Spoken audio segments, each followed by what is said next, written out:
le trac, à ce fameux trac. On le connaît tous, n'est-ce pas? Cette boule au ventre qui monte sans prévenir, cette tension dans la poitrine, ce cœur qui cogne comme s'il allait fuir à notre place, et cette petite voix qui murmure « Et si tu échoues ?» Je l'ai croisé plus d'une fois. Il m'a paralysé, il m'a fait douter, il m'a coupé la voix, et pourtant il m'a aussi appris quelque chose d'essentiel, quelque chose de précieux. Le trac n'est pas un ennemi, ni une faiblesse. C'est un signal, un moteur. C'est un compagnon.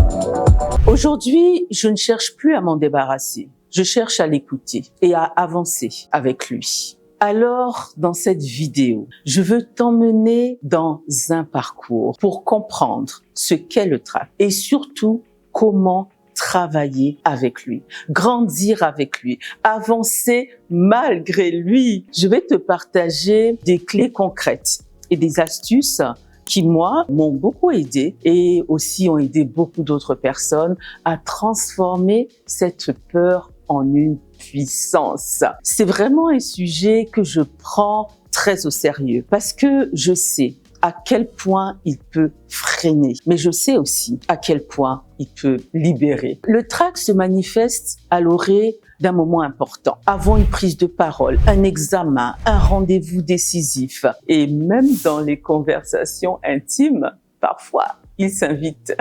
La première vérité, c'est que le trac est normal, il est universel. Même les artistes les plus accomplis, les orateurs les plus charismatiques, les leaders les plus inspirants ressentent le trac. Et pourquoi? Tout simplement parce que le trac est la trace de notre implication émotionnelle. Il est le témoin silencieux que ce que nous allons faire compte vraiment et a du sens. C'est une forme d'intelligence émotionnelle primitive. Notre corps et notre esprit se mettent en alerte, comme pour nous dire attention, ce que tu fais là, ça a vraiment de l'importance. Vous savez, même Barack Obama, avec son charisme et son calme légendaire, reconnaît qu'il a parfois le trac, surtout avant ses grands discours. Et il s'en servait un peu comme indicateur, parce qu'il disait que si tu n'es pas un peu nerveux, c'est peut-être que tu n'es pas assez engagé. Alors non, le but, ce n'est pas de s'en débarrasser.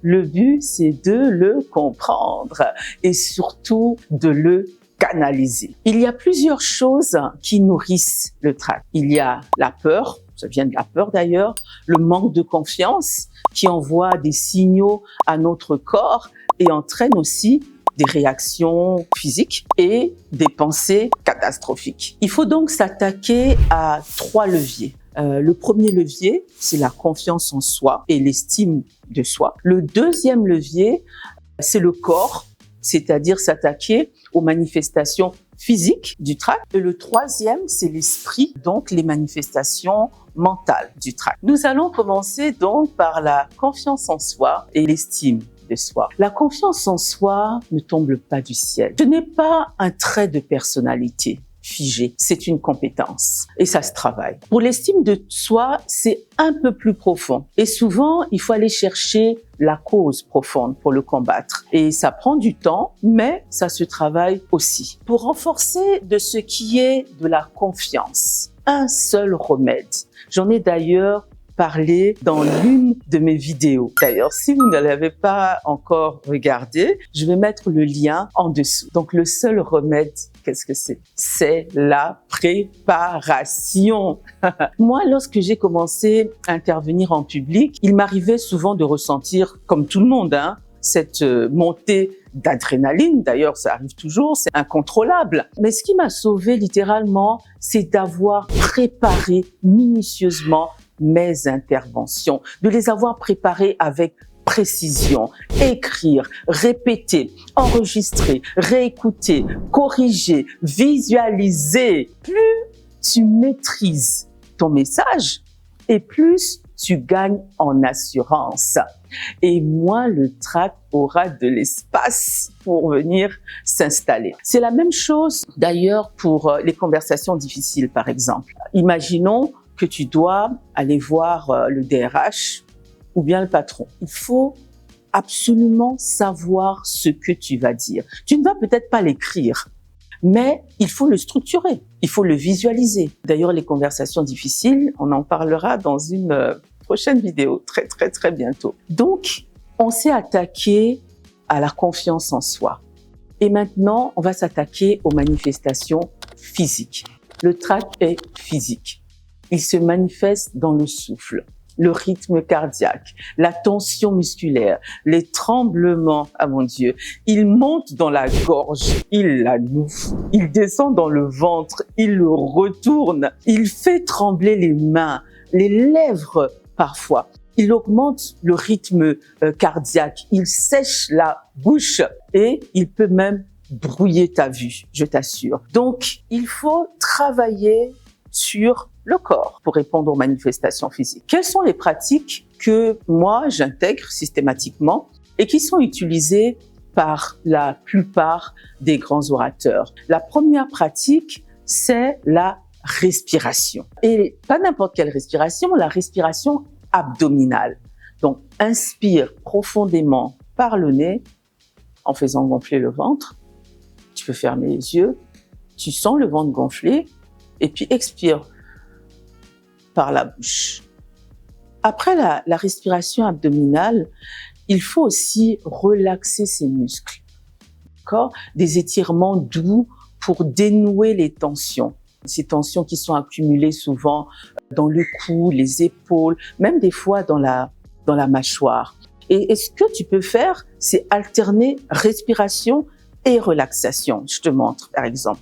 Donc, inspiration, expiration,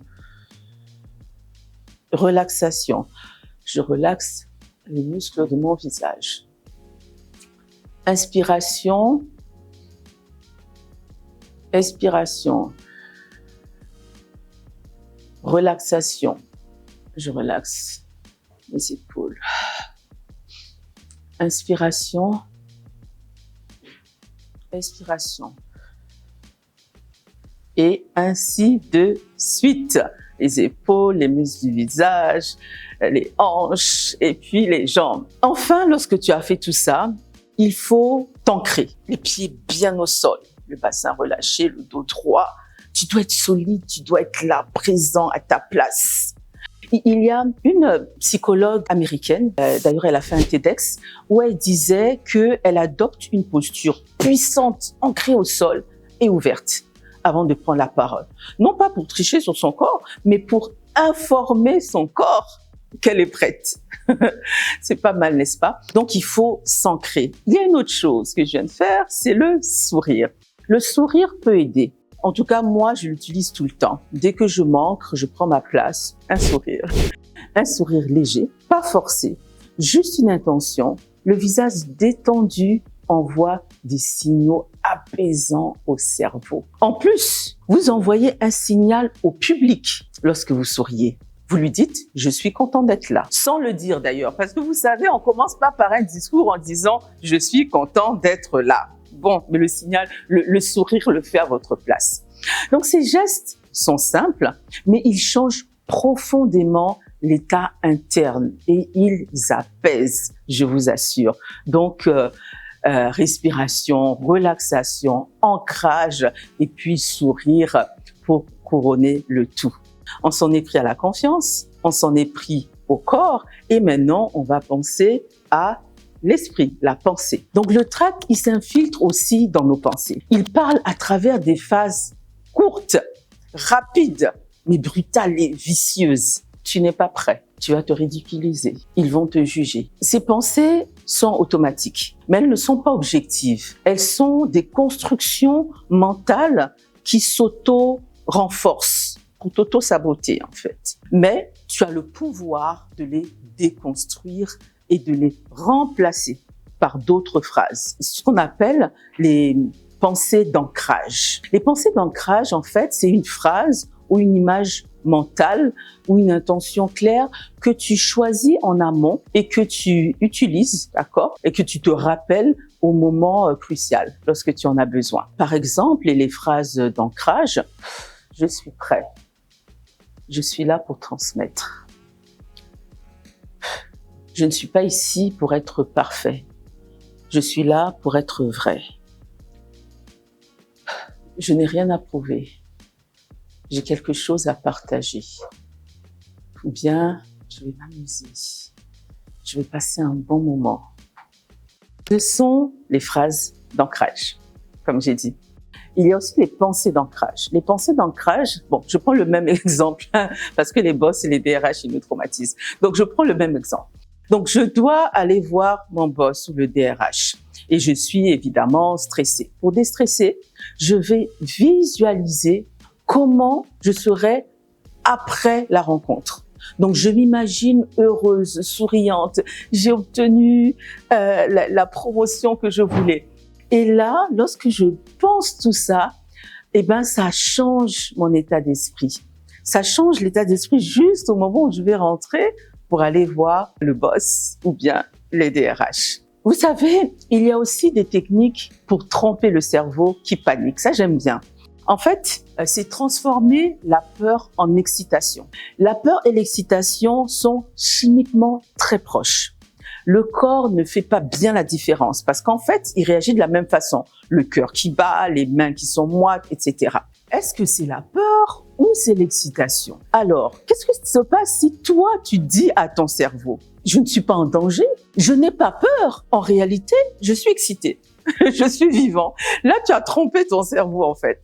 Cette bascule, si elle est accompagnée d'un ancrage physique, d'une intention mentale, je vous assure qu'elle est très transformatrice. Parce que tu gardes les mêmes effets, mais en fait, tu considères que ces effets, c'est des effets de joie.